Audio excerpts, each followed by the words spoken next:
And welcome to Impact 2023, our continuing conversation where we talk about all different types of topics from race, religion, current events, when we all talk about those from a Christian perspective. And as always, for those of you who have been here before, please feel free to type your questions and your comments into the comment section.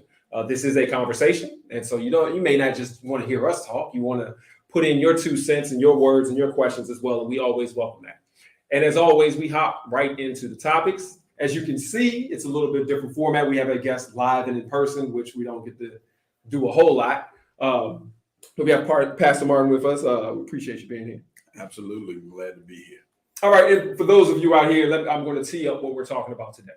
And so recently there was an article in NPR, National Public Radio's. They had an article with a gentleman named Russell Moore. And Mr. Moore was a member of the Southern Baptist Convention, a prominent member of the Southern Baptist Convention, and he was, to say it nicely, asked to leave.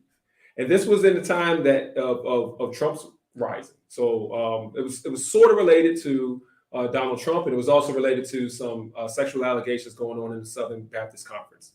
And when he was asked to leave, he was able to sit back and reflect on the church and the status of the church and some things of the church. And so what we're going to be able to discuss, not necessarily what he has said and done, but a little bit of what he said and done and the state of the church. And so that's where we are today. And again, as we go into this, we welcome your commentary as well, so that we can address it. And so let me just hop into one of the things that struck me. So Mr. Moore ended up leaving the Southern Baptist Convention. And one of the things that hit hard with me that he said was that one of the problems with the church and why the church is shrinking is because of tribalism. He was saying that we are too separate. Now, the irony of what he said there, he said the solution to bringing the church back is by going not at a major level, but by going in at the local level and talking to people one off here, one off there. And so I will ask you just initially here, do you think, because we all know that the church is getting small. There's been numerous reports, and so the numbers kind of fluctuate, that the church is at the smallest level it's ever been. The belief in God is at the smallest level it's ever been in the United States. Ironically, in 2022, suicide rates was at the highest it's ever been. So if you want to make that correlation there, I usually do. But just wanted to throw that in there. But the church is at the smallest level it's been. And his says his problem is we're too tribal, which means we're too localized. But the solution is we got to get together at the local level. We can't get together at this big convention church level to kind of fix things and get with people. How do you feel about that? Where do you come in on that? I think that politics and religion has always been on the local level. It has always been primarily influenced by the local and what's been going on in communities. That's why you have certain communities that can be conservative and other communities that can be liberal, other communities that can practice one sect of Christianity, like Catholicism, and then another community can be totally Protestant. Example, when we look at Virginia, for example, Virginia is a Protestant state. But if you go up north, you'll find that Maryland has a lot more Catholicism or Roman Catholic. And so, church has always been within a context of community, localized community. The problem with that is that with the localization, we are now probably becoming more segregated. And because we're becoming more segregated, we're not in conversation with folks who are not like us. Right. Yeah.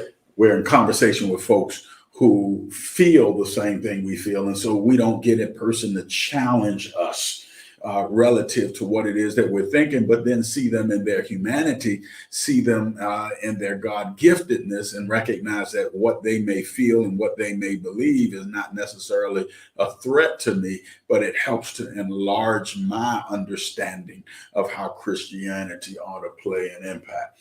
And so when I read Moore's article, he talked about this whole idea of Southern Baptism being pushed out because one of the problems he saw with the Christianity that was in crisis was that it adopted, if you will, a nationalist perspective, Right. a nationalist stance within it. And so you look at that's localized. Mm-hmm. That's localized because when you talk Southern Baptist, you're talking primarily what? The South. Yes. Okay. And when you're talking about a nationalist, we have to be honest with ourselves and also recognize that when we talk in nationalist perspective, we're talking white nationalist. Mm-hmm. And we're talking ultimately an idea of supremacy. And so if you're going to say that Christianity is in crisis, it didn't just get into crisis at the rise of Trump. Mm-hmm. It got into crisis long before. And the problem is that we never listened to the indigenous voices that told us something was wrong with this brand of Christianity. Mm-hmm. Now, and I want everybody to understand something. I am a Christian. I am a Baptist minister, but I hold no punches in saying that Christianity, the brand of Christianity that we practice, has been co-opted and hijacked and has been used as a tool to promote supremacist ideology, which means one group over another, and has also been used as a way of keeping groups suppressed. And so when we have to take an honest and hard look at that, because the Christianity that the Christ practiced, as Moore will say in his article, is very much different from the ones that those who were listening to him preach beg to differ. Because in his article, he talked about the fact that some folks said when he was preaching about the Beatitudes, they said, where you get that liberal view from? Where you get that liberal stuff from? Yes. That don't work for us. That's weak. Right. Okay. Yes. Everybody has always been using religion and the institution of religion for either their good or for someone else's bad. Yeah.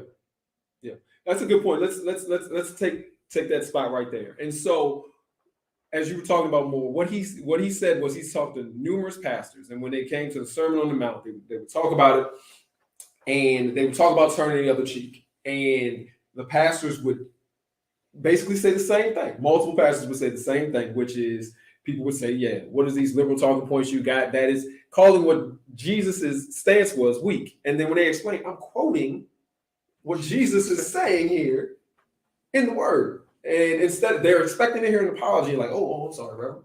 But instead, they're hearing, that doesn't work for me. Now, that got me, and then I was like, man, these fools is not Christian. That's all it is. But then I had to sit back and think, how many times have we sat back here and in Sunday school or youth meeting or something like that, someone comes up and says, look, you got to turn the other cheek. And young Johnny comes up and says, my mama said, somebody do something bad to me, I do something bad right back to them. Yeah. And your mama is the head of the trustee board. It ain't like I just pull somebody off the street. So as much as so my initial thought is, they're dealing with these crazy people who are in the church but not really being Christian. But in reality, are we all doing the same thing? So no matter what religion that person's practiced, persons have always had the freedom to pick and choose, to apply what they want, the way they want, and how they want. This is nothing new. If we take a real look at Christianity, what Moore experienced is ultimately what enslaved Africans experienced.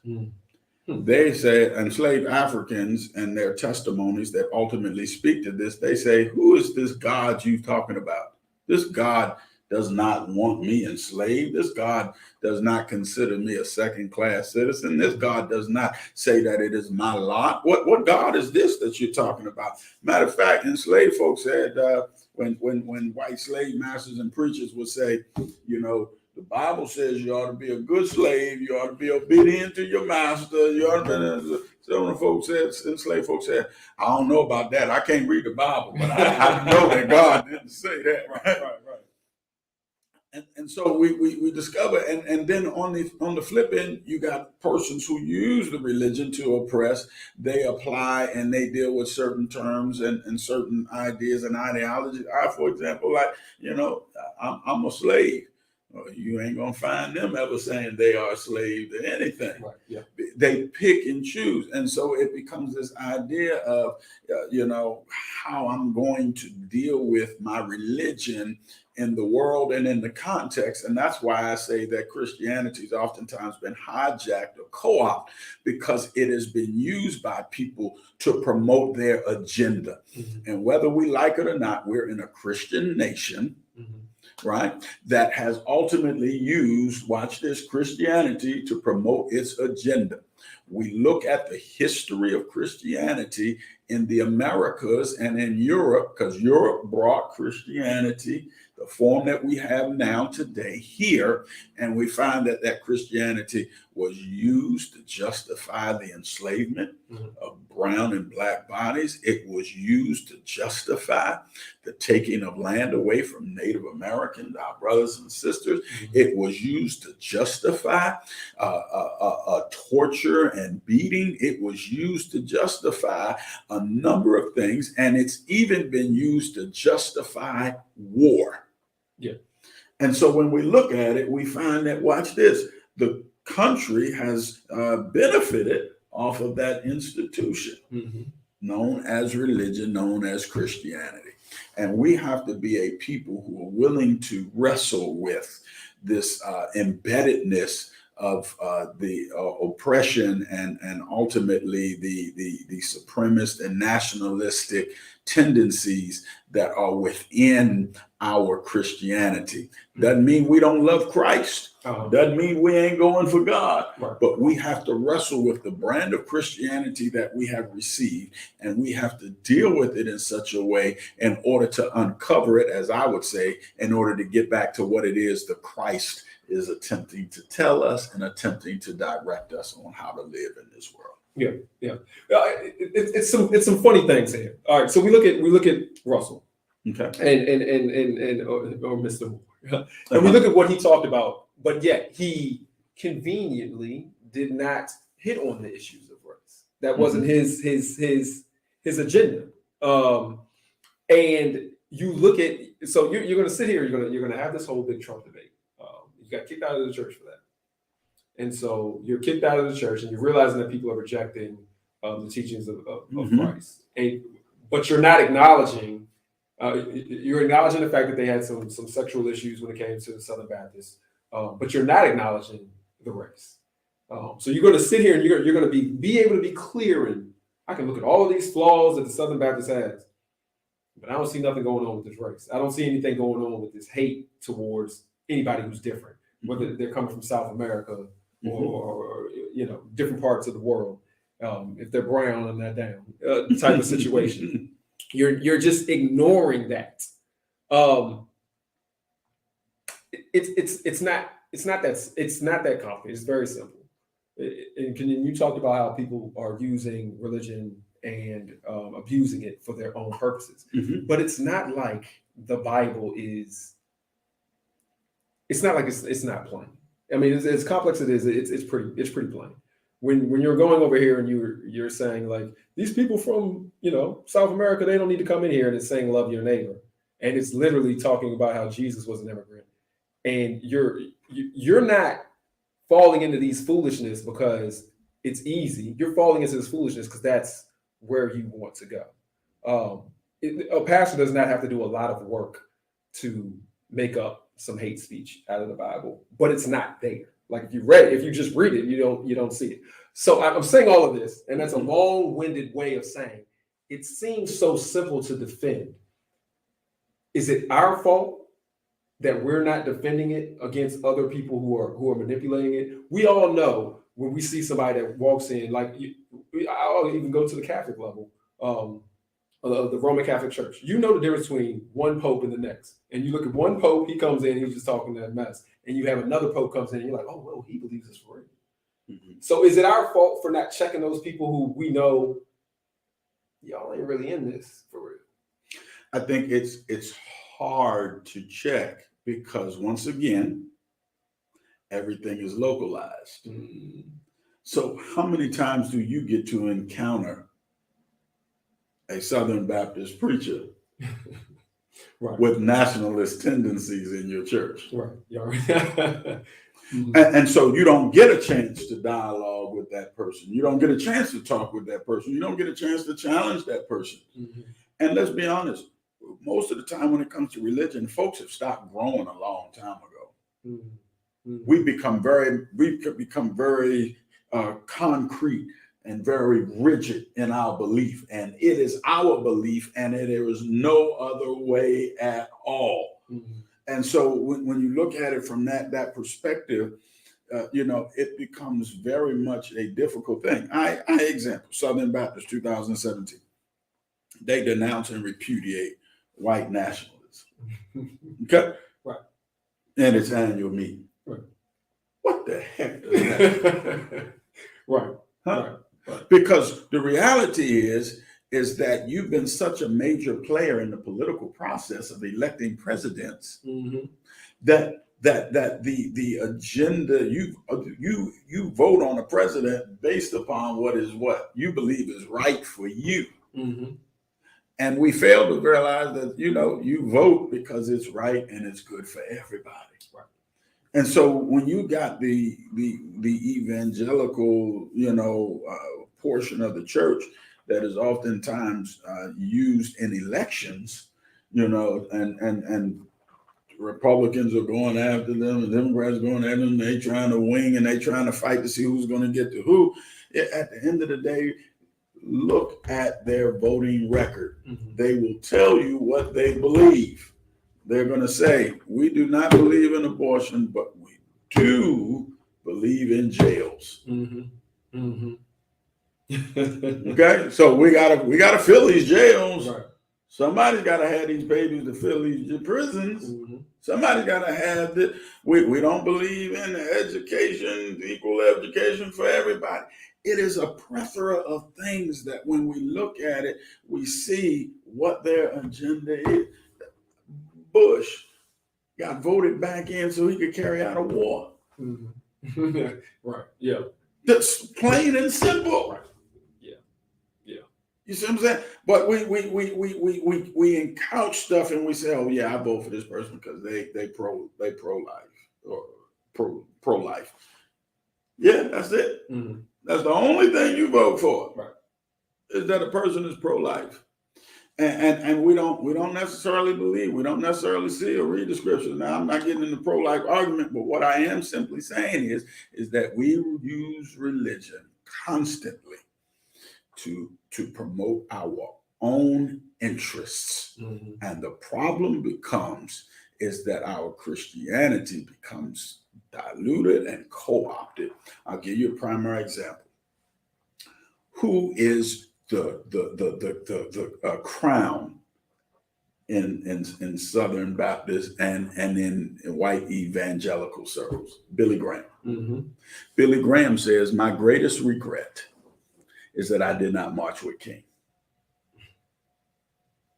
Dr. Martin Luther King during the Civil Rights Movement. Mm-hmm.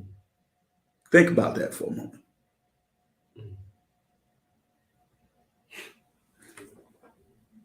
The crown jewel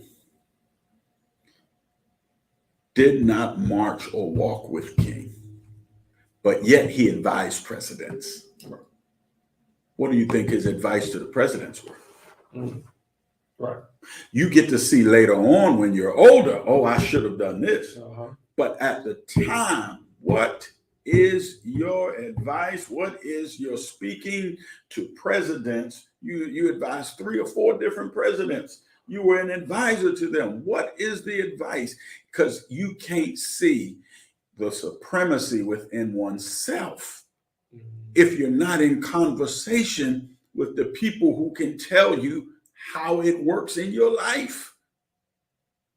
And so when you look at it, because religion is localized, you don't get to have those conversations where somebody can say, do you see how what you believe, do you see how what you say, how that impacts somebody? Right. Mm. how that messes somebody's life up, how that makes somebody's life that much more difficult. Ain't we all struggling just to raise our children? Yeah. Ain't we all struggling just to have a little bit of peace in this world and to make it and to have a decent quality of life? And why should we have that? That's the part that blows my mind. And you've seen it. Why do I have to tell you that? Like, why are you such in your own way that I got to tell you that this affects other people that you can't see necessarily? Because I've never been trained to see you. Okay. I've been trained to know you there, Mm-hmm. but I've not been trained to see you as I see me. Mm-hmm. And because you're not on par or equal with me, guess what? And I don't see it that way. I just function that way because I grew up in a localized level. And so, I live this way. I operate this way. I preach this way. I worship this way. Mm-hmm. Why? Because that's all I know. Yeah. I have been conditioned. Example, Neo in the Matrix. Uh-huh. Anybody seen the movie The Matrix with Neo in it? The Matrix ultimately is a false reality, a made-up reality Mm-hmm. that institutions have made up, and they call it in the movie, it's a computer program, but it's a reality that everybody's living in, and they don't even know they're living in it. Mm-hmm. And we live in these realities. I.e., example, who told you Gucci was worth $1,000? Right. Who told you that a Rolls Royce was worth $100,000? Who put the price tag and told you that this was worth that and that was worth this? Mm-hmm. Who told you that you were nobody if you didn't have a certain pair of shoes on your feet, or you didn't have a certain type of watch on your arm, or you didn't or you weren't in this type of church, or you didn't have this type of education? Who told you what it was? That is ultimately the matrix, or that is the life in which we live, where we live in ultimately a false reality. Yeah. And we're unable to see past that reality because we're so comfortable in it.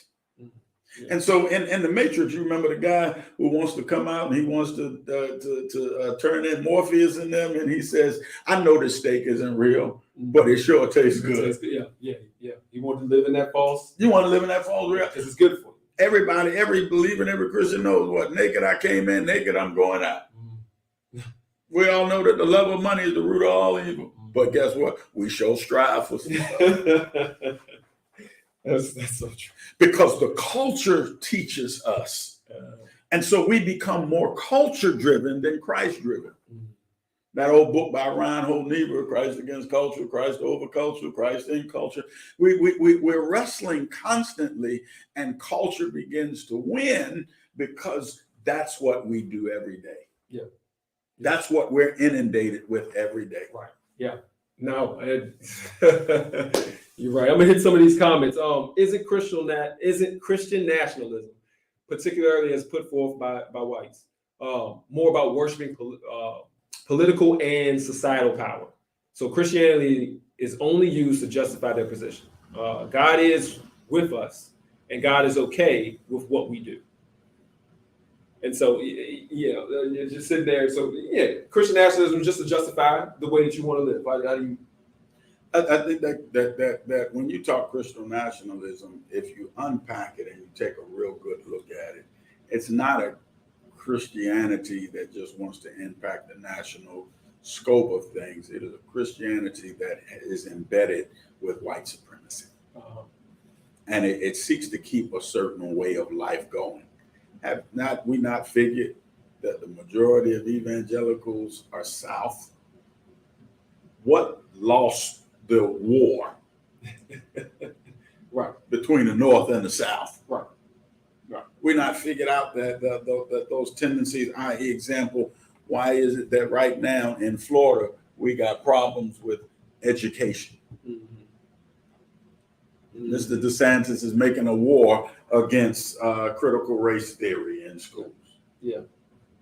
on the college level? Have we not figured out why Texas is in the position it's in with its governors and all of those senators? Have we not figured out and come to some idea and some understanding about where everybody's got to have a gun? Everybody, we got gun rights. We want to do this, and this. That where that is bred and where that comes from. It comes from ultimately a supremacy that believes in having certain things to feel comfortable in order to help in case, God forbid, something happens. And just like Alabama, just this past week, where them folks went down there and beat up that security guard, and then folk come swimming in the water, black folk, and things get crazy and things get wild, and some folks, white supremacists, are looking at it saying, "See, I told you, God, this is ours. This is ours." And we don't talk about the manifest destiny that pressed Eurocentric individuals to come to America. The manifest destiny that they use from the biblical text that ultimately stated that just like Abraham and the children of Israel are going to the promised land, this is the promised land. And we're going to take it. And anyone that's in our way, anyone that's got any problems, we got to move them out the way. Native Americans are on reservations. We got to move them out the way. Yeah. And so we find it's embedded within it. And Mr. Moore, my contention with him is Christianity ain't in crisis just because of 2017 or just because of some sex scandals. Christianity's been in crisis long before then.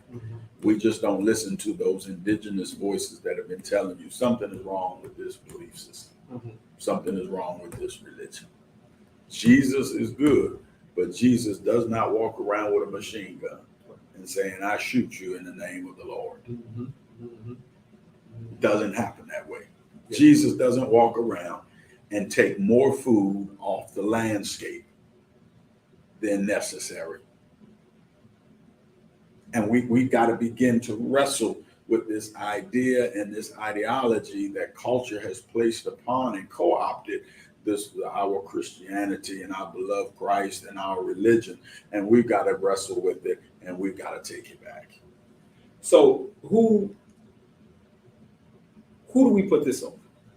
Are we going to put this on the leaders who are the pastors who are giving you the word and who are deciding that they want to manipulate it for their purposes and then giving it to you? Or are we going to put this on the members? Because this isn't the 1400s. We can read, It's not that you can interpret everything, and we need our religious leaders to definitely give it to us. But you can tell when something ain't right. I mean, you sitting there telling me all this about pro-life. It ain't in the Bible nowhere. So it should not be the dominant factor and force in all my decision making because it's not even in the Bible. And as people who've been on the show know, abortion was going on before Christ. So if you don't have an understanding of what that is, if it was so impactful, then it would have been. If it's so important that it should be the number one thing, then I think it would have been in there. But so who do you put that on? Is it more on the leadership that we just have some leaders who really need to be checked and moved out of the way or whatever, or is it on you? You in a bad church. You got those itchy ears and you're just trying to listen to what's sweet, and it's your responsibility not to be going up under these pastors who aren't preaching the word. They're just preaching what they want to preach. Who's it? I'm going to say that it's on both, but it's on both because we do not have prophetic leadership. Not the prophet who tells the future, tells you you're going to get a car. If you sold into this tonight and give $1,000, you're going to get a brand new house and the job of your dreams. No, not that. That's a lie. That's not even true. I'm talking the true prophetic office that we find in Old Testament and New Testament scriptures. All of the prophets, are ones who call the nation into accountability. The last great prophet we had was Dr. Martin Luther King, who challenged the nation. We've got to begin to accept and to receive that all from that office of the prophetic that challenges us on what we consider right or our behavior that we're doing, because you need that prophet to tell you this is not right. Israel is always called into account in the Old Testament. Israel never gets that doggone thing right. They never get it right. It is the prophet who constantly shows up time and time. Look at Isaiah, look at Jeremiah, look at Amos, look at all of them. Look at the prophets. And then, hey, Jesus said there ain't nothing greater than John the Baptist. And we look at John the Baptist, we don't even call John a prophet. But John the Baptist is a prophet because he calls into account the powers to be. And he says, what you're doing is not right. And it ultimately costs him his head. And we've got to be, and it's not just the moral stuff that we deem needs to be discussed. Oh, gays. Oh, homosexuality. Oh, pedophilia in the church. That's the easy stuff you can point out.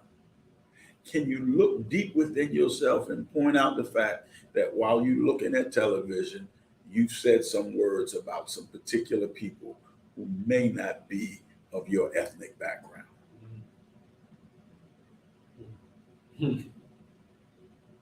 Even Paul has to deal with this issue of acceptance through cultural lines and racism. The institution and the engrafting of the Gentiles into the church is an issue of acceptance and tolerance. But we don't see it as that because we're not taught to read the Bible that way. But Paul is saying, no, y'all not going to come around and y'all not going to tell these folk now, all of a sudden they got to be circumcised. All of a sudden they got to do this. All they got to do this. They got to change and they got to adapt all the way fully to your culture. No, they got some things. What we need to do is make sure that they got Christ in their heart and that they accept the Christ and that God is number one in their life, et cetera, et cetera. Now, Paul says they can't walk around with idols because they got only one true living and eternal God. But we don't expect them to be circumcised at the same time because that is not their culture and that is not their norm. That is a Jewish norm. And so we look at that and we don't read the Bible that way because we taught to read it by way of our Sunday school way and the way in which the church has taught us, which is to paint over the issue and not really deal with the issue. And so that becomes a struggle within the person because we don't have the lenses to be able to see. And we need the prophet to do that. Right. That's. I think that's an excellent move. That's an excellent. The prophet challenges the priests, and the prophet challenges the people, and the prophet challenges the ruling class, the government. And that's. I think it's out of order. Yeah. We killed prophet. Yeah, you're right. We made it unpopular, and we made it, and we castrate, and we castigate the prophets. You know, and we don't give that ear, and that's why certain prophets went through so much in order to make their case be known, and it's nothing new. Yeah. For them to be hung up, strung up, killed. Who wants to be a prophet? You know, death threats, people running to kill you, people don't like you, and, people dropping you in the pit like boy Jeremiah, and he still says it's like fire shut up in my bones. I still got to say something. We're going to jump on this comment. Can the powers that be really afford to have people think? They need to control what people think and to what they are exposed. Absolutely. Because if I can minimize what you think about and what you see and minimize what you will call into question, then ultimately I keep you in line with my step and with what it is that I want to do. Was it behavioral family systems theory?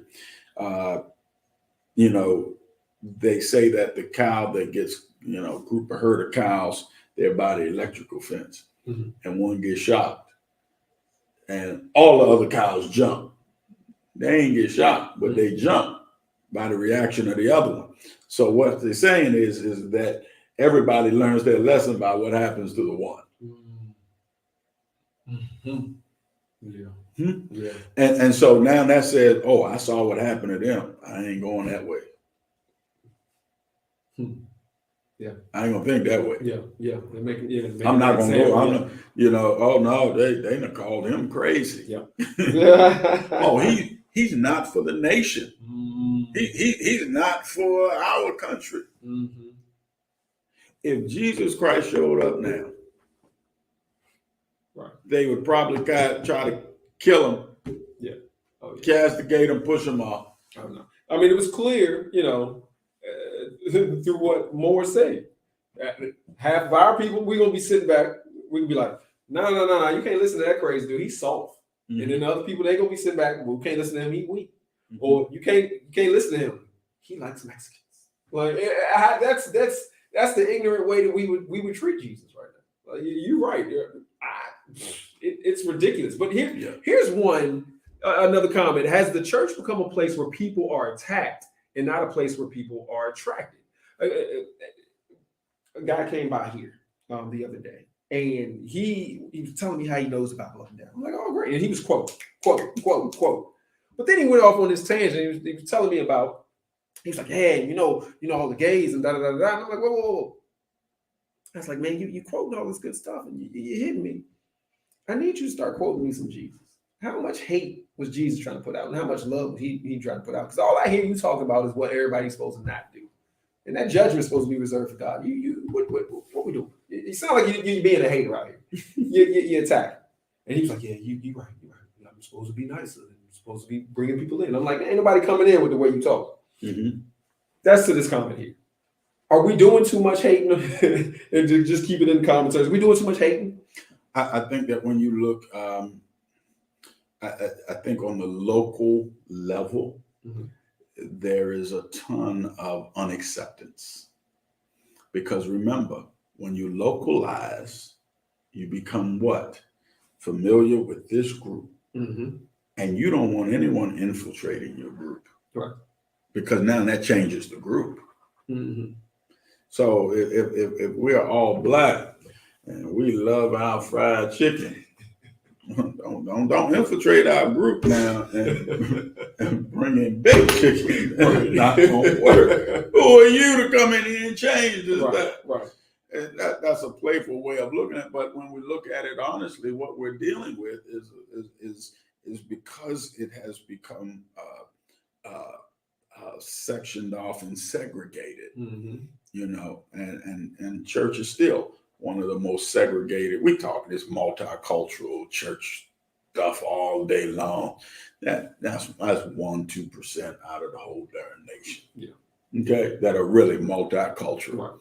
And and those who claim to be multicultural, I'd love to see your staff. Right. All the leadership looks like I'd love to see all your staff. Yeah. Because leadership almost look one way. We got all these flags flying around, and we international, and we do this and we do that. Yeah. But I want to see the churches that are responding right now to Haiti. Yeah. And that Haiti's in the position it's in because back when those Africans ran that French out of there, guess what?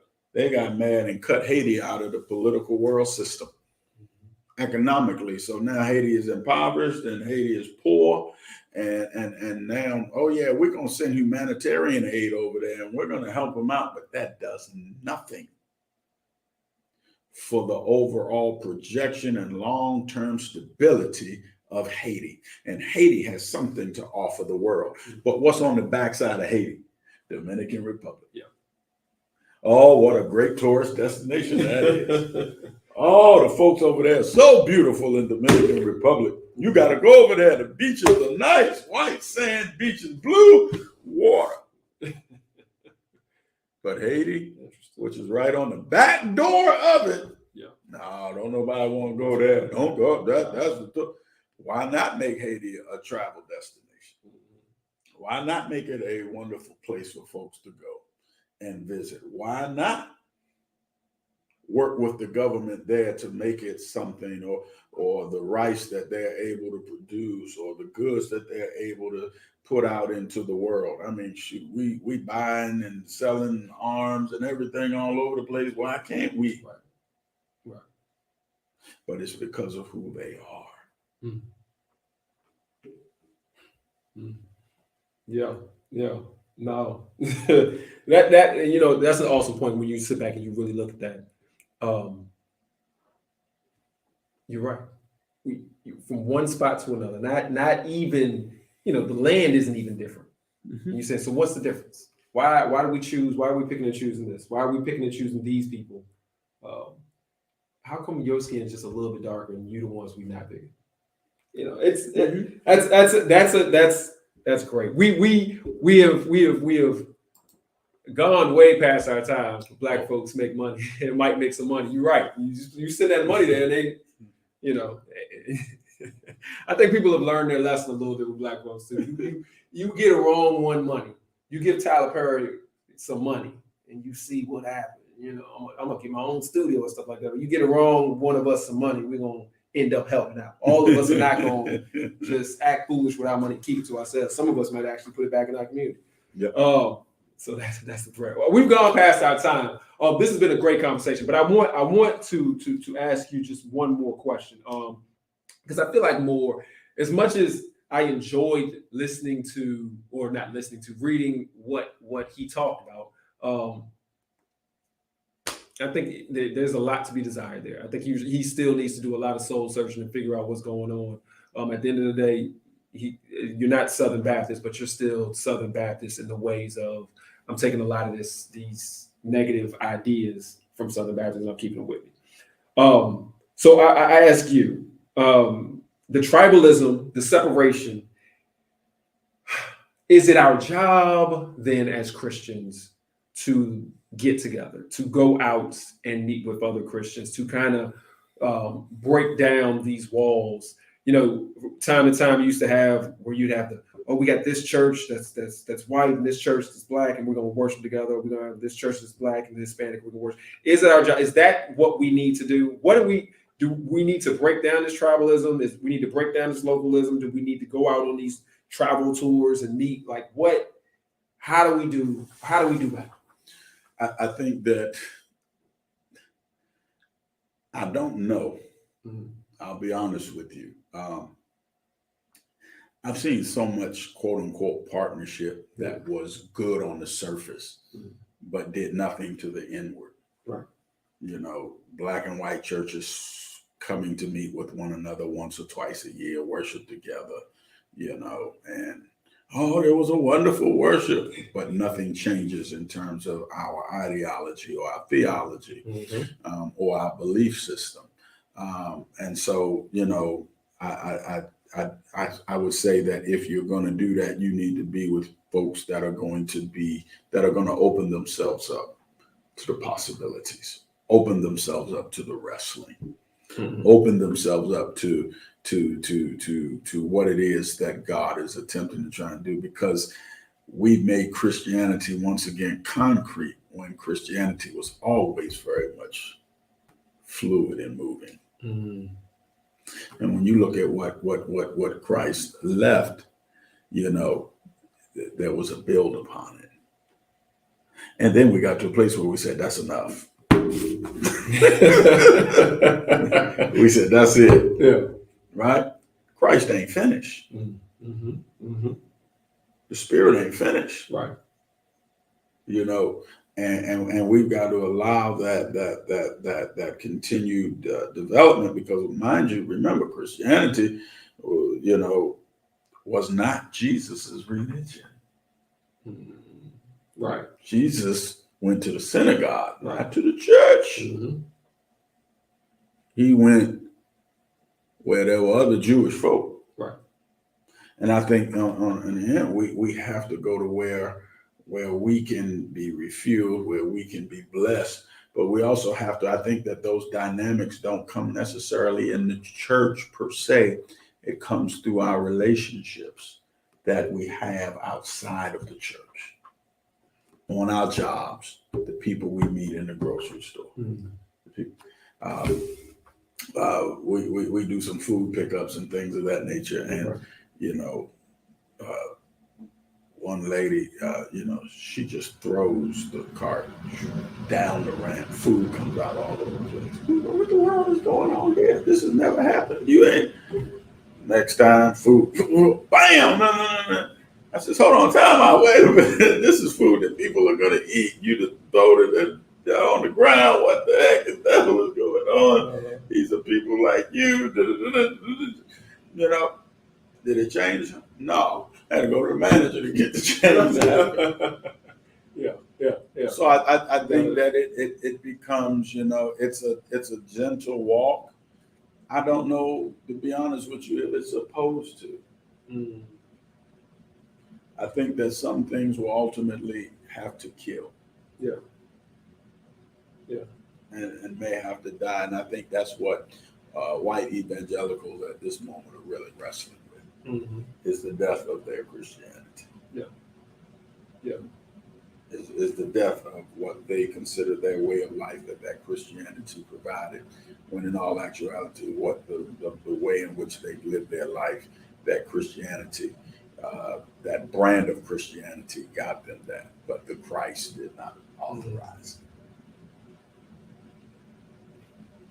That's that. Ooh, that's a tough one. That is funny. If we had more time, we would go down the path on that one. When the disciples complained about a group who were not a part of them, but healing in the name of Jesus, he said, "Leave them alone. They are not against us." That's a good point. You are talking about another group, even though they weren't. Yeah. That hits onto the. It hits back. All right, we are past that time, way past that time. I'll say this to anybody who's watching this, whether you're doing it live or you're doing it not live, watch it again. There were some jewels dropped here that I don't think necessarily you can fully take in watching it live. And I think you're gonna have to go back again and look at it again. I'm gonna have to go back again and look at it again. And I think one of the things that you said that hit me and struck me is, Jesus sat back and said, "Greater works you will do." And what you were saying about the fluidity of Christianity and about the work that we do, we really need to evaluate, what does that mean? What greater works are we going to do? And that's not just the actions of, Jesus fed 5,000, we're going to feed 20,000. No. What else are we going to do here? Mm-hmm. What growth do we need to have here or do here? And I think you really hit me on that one of, again, greater works. We need to figure out what that definition is going to be for us. Ain't no point in you being here and you just being a Christian. You need to figure out how to do the extension that Jesus told us to do. And that deals with the wrestling of our belief system. Mm-hmm. And really going in and going hard. And I know that sometimes people listening here, you throw out, you're attacking Christianity, I am attacking this brand of Christianity that has been hijacked, co-opted, and has been transformed and influenced to be used as a tool of oppression against one group and a tool for supremacy of another group. Right. And what I am ultimately saying is we got to wrestle with our belief, because our belief influences our action. Yeah. And if we never deal with our belief, then our action will always continue to be that what it is. You don't have to tell me what you believe. Mm-hmm. I see what you believe by what you do. And if you're just going to say to me that you believe that God is a gracious, kind, and loving and charitable God, and you just want to come out and you want to give meals out on Thanksgiving, and you want to give some baskets out on Christmas, and you want to give some bikes out, but yet the killing in the community never stops. You never target or challenge that. You never deal with the problem of poverty. You never deal with the issue of healthcare disparities. You never deal. Oh, don't tell me you're going to sit up here and say, oh, God is no. I know what you believe by what you do. Yeah. Yeah. And if you're covering up pedophilia, you've told me what you believe. Now, just because you got caught, you got to come out with a statement against it. Right. No. What you believe in is protecting your own. And protecting the shield, even against the vulnerable. Yeah. And when you got youth pastors molesting children and you're willing to protect it and sweep it under the carpet, just like you're talking about even the Catholic Church, if you got priests that are molesting and you're willing to cover it up based upon the fact that you need to protect the shield, you need to protect the mind, you need to protect the institution, what you've already said is, we don't give a damn about the vulnerable or the least. Yeah. Yeah. You don't have to tell me, I see it.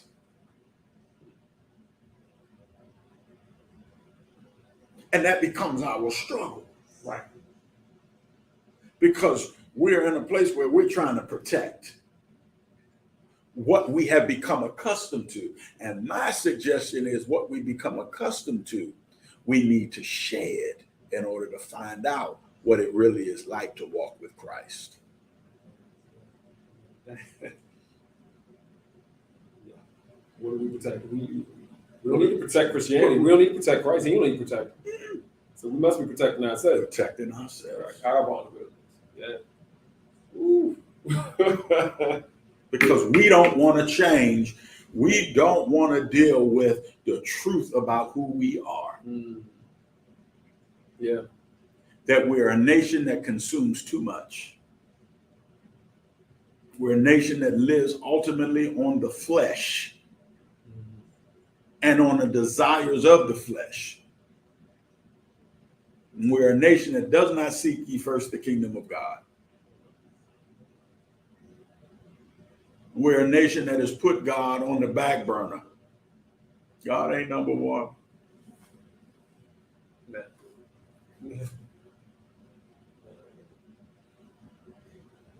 We're a nation that loves prosperity, and that means prosperity at any cost. Going to war for it, making slaves to get what we want. And the rebuttal will be, that's the way of the world. Do you want to be in last place or you want to be in first place? And Jesus says, there is another kingdom. The kingdom of heaven is like this. It's very much different from the world in which you live in. Yeah. It's different from the world in which you exist. The kingdom of heaven is like this. Here came some men to go to work. And the man in the vineyard said, I'll pay you this day's wage. Then some other men came. He said, I'll pay you the same wage I paid the first guys. Later in the day, some other men came. He said, I'll pay you the same wage. At the end of the day, when he's giving out the wages, the ones that came early in the morning said, how in the world did the ones that came late, how did they get the same wage we got?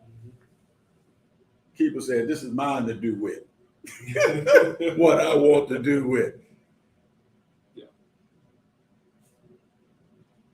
This is not the kingdom of heaven, the kingdom of God, what we have now. It is very much different.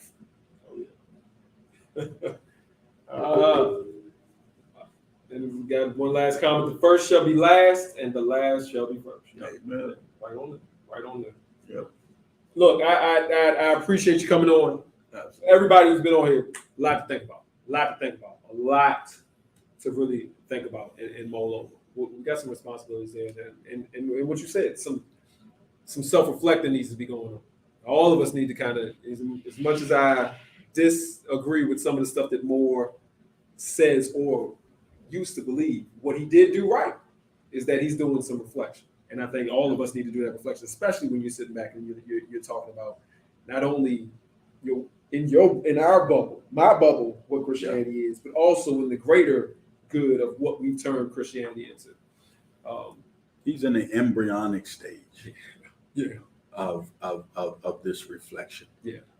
And I think that as he is further ostracized, he'll find himself not only reflecting, but possibly looking at other scholars and other writers who have written concerning this matter. And it may help him to come to some better understanding and revelation on where he was, but also on where he can be.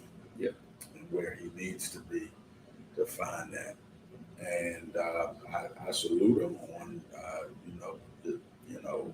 on doing making the jump, so to speak, Right. And consider him I think a colleague in the struggle. Yeah. But the crisis did not begin with Trump. It was long ago. Yeah. Yeah. You on that. You on that. All right. Well, I again, sorry, we're past our time, but it was a great conversation. This is what we need. This is what we need. So again, to all of those, thank you for joining us for Impact 2023. Join us on Thursdays, same place, YouTube, Facebook, for Bible study. Also on Sundays at 10 o'clock, same place. And then every week, same place, same time. Thank you again, Pastor. Thank you. Appreciate your thoughts. And to everybody, have a good one.